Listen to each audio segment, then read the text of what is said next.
It was this past February that a deadly Amber Alert out of Columbus ended here in Northeast Ohio. The foster mom, Pammy May, now facing murder charges, and several agencies facing a new lawsuit. Dan DeRose from the 19 Data Journalism team here to break all of this down for us. This is sad all the way around. You're going to see this. And according to the lawsuit, this was a foster care system and the Franklin County child system that let down little 5-year-old Darnell Taylor, just a beautiful little boy who had developmental disabilities, and he wasn't getting the help he needed according to the lawsuit. Let's try and get through this. It is a bit convoluted. Remember, it was February 14th.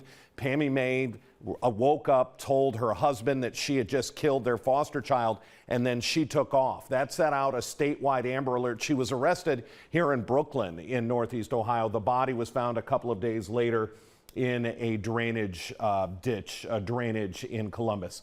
The lawsuit is now going after the Buckeye Ranch. That's a foster care system, the Franklin County Child Services, its executive director, and Mrs. and Mr. Maine, the foster care family. Get through this. Darnell is born. His parents, according to the lawsuit, both have special needs adults. They are special needs adults. So right away, the child, right at birth, is given to this Buckeye Ranch, and they put that child into the foster care system. Then in March of 22, so he's 3 years old, 4 years old, he gets abused in that foster care system. As they start investigating, they find that they're going to give Darnell to his paternal grandparents. But there's a problem.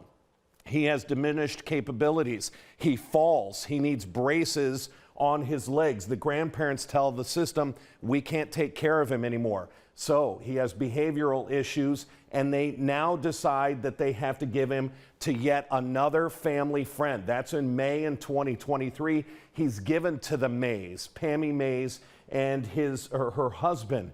The problem is, in that 10-month span, he's not taken to the doctor. He was never fitted for his braces. When Child Services tries to go to the home, according to the lawsuit, she doesn't answer the door. She misses phone calls. She doesn't answer phone calls from Child Services, and she won't let the biological family see the little boy. That's unfortunately what led up to the death. Now, we did hear from Franklin County Child Services in August before this lawsuit. It took them 6 months to respond to some of these allegations.